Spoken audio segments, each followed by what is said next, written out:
एक पति अपने सुहाग रात वाले दिन बहुत ही ज्यादा खुश था, मानो उसको जिंदगी की सारी खुशियां ही मिल गई हो।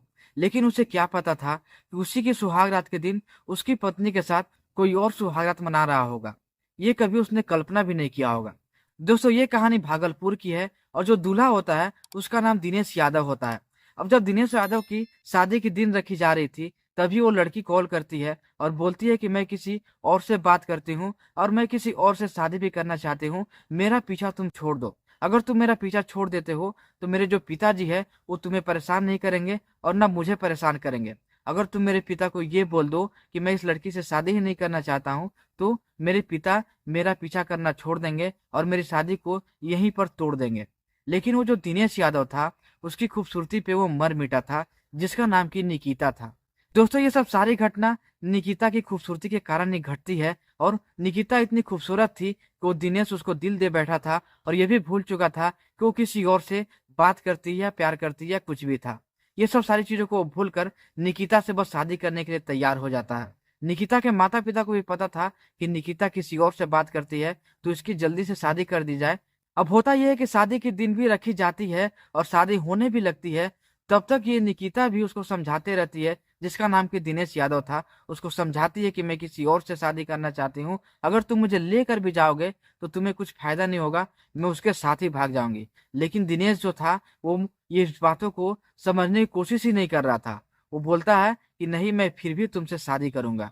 क्योंकि वो निकिता की उम्र भी कम थी और दिनेश की उम्र ज्यादा थी। दिनेश ये समझ चुका था कि मुझे इतनी खूबसूरत लड़की नहीं मिल सकती है। तो बस क्या था, ये सब सारी चीजें खूबसूरती के कारण ही होती है। अब दोनों की शादी हो जाती है और फिर सुहाग रात की दिन भी आती है। सुहाग रात के दिन निकिता उससे बातें करने की कोशिश भी नहीं करती है। सुहाग रात के दिन निकिता दिनेश के सामने भी नहीं जाती है। तो दिनेश जबरदस्ती उसके साथ सारी चीजें करने की कोशिश करता है। अब निकिता समझाती है कि नहीं, मैं तुम्हारे साथ ये सब नहीं कर सकती। लेकिन अब कहानी में ट्विस्ट यहाँ से आता है कि निकिता का एक बॉयफ्रेंड था, जिसका नाम की किशोर था। अब किशोर की एंट्री होती है इस कहानी में। किशोर क्या करता है कि निकिता को सारी प्लानिंग बता देता है। वो बोलता है कि अगर तुम्हारे साथ वो कुछ करने की कोशिश करे तो तुम उसके साथ ये सब सारी चीजें मत करना और उससे सारी बातें भी मत करना और ज्यादा बात करने की कोशिश भी नहीं करना। ये सब सारी चीजें समझा देता है अच्छी तरीके से। निकिता भी समझ जाती है।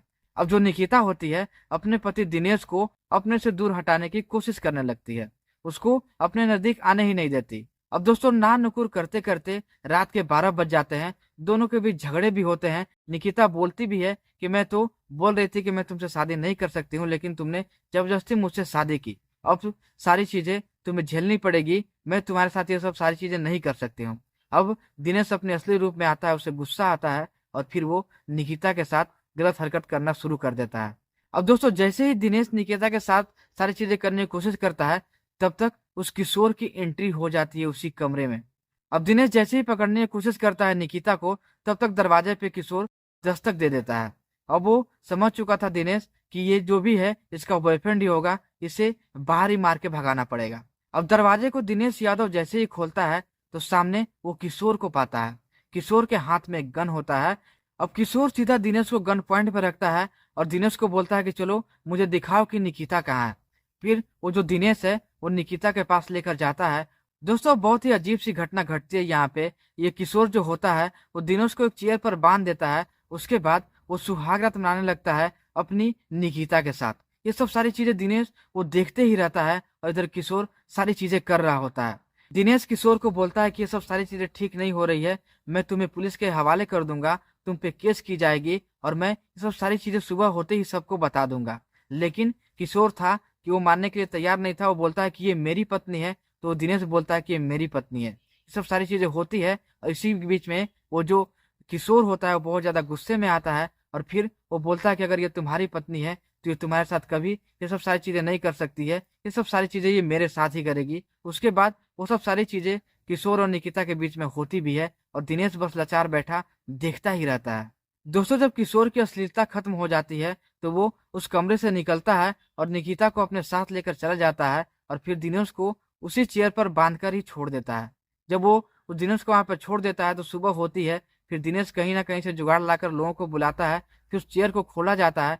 फिर दिनेश सारी चीजें पुलिस में जाकर बताता है कि मेरी शादी हुई थी, उसके बाद मेरे साथ ही सुहाग रात के दिन ही कुछ ऐसा हो गया कि मेरे कमरे में एक आदमी आता है और फिर मेरी पत्नी के साथ ये सब करता है और फिर मेरी पत्नी को लेकर चला भी जाता है।